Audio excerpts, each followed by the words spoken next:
నమస్కారం. విచారణ అర్హత లేనటువంటి పిటిషన్ను వేసి మరొకసారి తెలంగాణ రాష్ట్రానికి తెలంగాణ ప్రజలకు నీళ్లలో తీరని ద్రోహం చేసింది రేవంత్ రెడ్డి ప్రభుత్వం.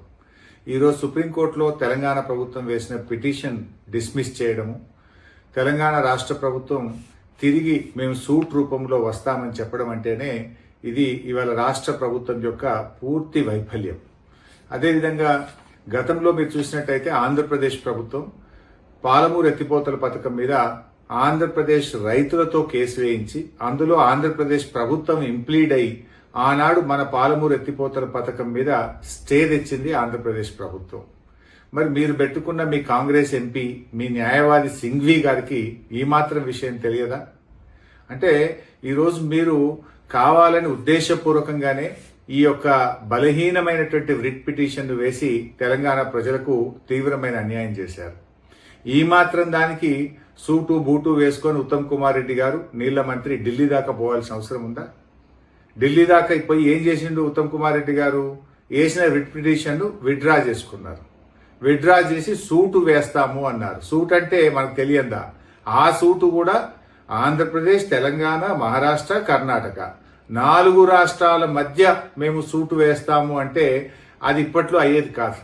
ఇంకా అది సంవత్సరాల తరబడి, దశాబ్దాల తరబడి పెండింగ్ లో పడిపోతుంది. అంటే పరోక్షంగా గోదావరి నల్లమల్ల సాగర్ ప్రాజెక్టుకు మీరు సహకరిస్తా ఉన్నారు.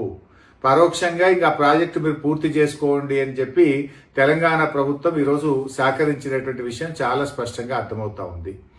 ముఖ్యంగా మొదటి నుంచి కూడా అంటే మీరు రేవంత్ రెడ్డి వైఖరి చూస్తూ ఉంటే మొదటి నుంచి కూడా గోదావరి నల్లమల్ల సాగర్ విషయంలో ఈయన వైఖరి చాలా అనుమానాస్పదంగా ఉంది. అంటే ఈ సంక్రాంతి పండుగ సందర్భంగా రేవంత్ రెడ్డి గారు చంద్రబాబు నాయుడు గారికి ఇచ్చిన గిఫ్ట్, ఈ బలహీనమైనటువంటి వ్రిట్ వేసి చంద్రబాబుకు గిఫ్ట్ ఇచ్చిండి ఎలా రేవంత్ రెడ్డి గారు, అంటే గురుదక్షిణ చెల్లించుకున్నాడు. అంటే మొదటి నుంచి కూడా మీరు ఒక్కసారి చూడండి. మొదటి నుంచి కూడా చూస్తే ఢిల్లీలో జరిగేటువంటి గోదావరి బనకచెర్ల మీటింగ్కు పోననుకుంటూనే మీటింగ్కు పోయిండు. ఎజెండాలో లేదంటూనే ఆ ఎజెండాలో బనకచెర్ల మీటింగ్తో ఉన్న ఎజెండాలో సంతకం కూడా పెట్టిండు. సంతకం పెట్టనే లేదు అని బుకాయించే ప్రయత్నం చేసిండు. అంతేకాకుండా నేను కమిటీ వెయ్యను అని చెప్పి కమిటీ కూడా వేసిండు.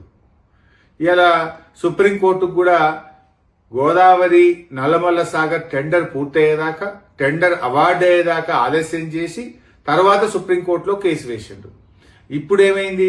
ఆ వేసిన కేసు కూడా బలహీనమైనటువంటి రిట్ వేసి దాన్ని విత్డ్రా చేసుకొని అది సూట్ వేస్తాం, మళ్ళా అది కర్ణాటక మహారాష్ట్రం కూడా కలుపుతాము అంటే ఈలోపు గోదావరి నల్లమల్ల సాగర్ను పూర్తి చేసుకోండి అని పచ్చ జెండా ఊపడమే. ఇది తెలంగాణ ప్రజలకు తీరని ద్రోహం ఇలా కాంగ్రెస్ ప్రభుత్వం, రేవంత్ రెడ్డి ప్రభుత్వం చేస్తా ఉంది.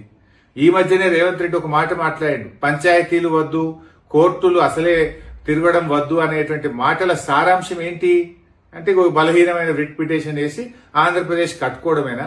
ఇందుకోసమే మీరు కోర్టులు వద్దు, పంచాయతీలు వద్దు అని మాట్లాడిండ్రా రేవంత్ రెడ్డి గారు? అసలు ఆంధ్రప్రదేశ్ ప్రభుత్వం నాటి తెలుగుదేశం ప్రభుత్వం అయినా, తర్వాత వచ్చిన జగన్ ప్రభుత్వం అయినా అసలు తెలంగాణలో అడ్డుకోని ప్రాజెక్ట్ ఏదన్నా ఉందా? వాళ్ళు కేసులు వేయని ప్రాజెక్ట్ ఏదన్నా ఉందా? కంప్లైంట్ వేయని ప్రాజెక్ట్ ఏదైనా ఉందా? కేసీఆర్ గారు ఎంతో వ్యూహాత్మకంగా ఆయన అటు కాళేశ్వరాన్ని పూర్తి చేసి అనేక 8 ప్రాజెక్టులకు టీఏసీ క్లియరెన్సులు తెచ్చి ఇవాళ ప్రాజెక్టులు నిర్మించింది కేసీఆర్ గారు. కానీ ఇవాళ మీరు ఒకవైపు పాలమూరుకు అనుమతులు లేరు, ఇంకొక వైపు పోలవరం బనకచెర్లకు ఆంధ్రప్రదేశ్కు పరోక్షంగా మీరు సహకరిస్తా ఉన్నారు. ఇది తెలంగాణ ప్రజలకు శాశ్వతంగా రేవంత్ రెడ్డి ప్రభుత్వం చేస్తున్నటువంటి తీరని ద్రోహం. తెలంగాణ సాధించిన బీఆర్ఎస్ పార్టీ నీ అన్యాయాన్ని సహించదు. తెలంగాణకు అన్యాయం జరిగితే ఎంత మాత్రం ఊరుకోదు. తప్పకుండా ప్రజా పోరాటం చేస్తాం. ప్రజాక్షేత్రంలో నీ యొక్క ద్రోహాన్ని ఎండగడతాం. ప్రజా ఉద్యమాల ద్వారా నీ ప్రభుత్వం మీద ఒత్తిడి తీసుకొస్తాం.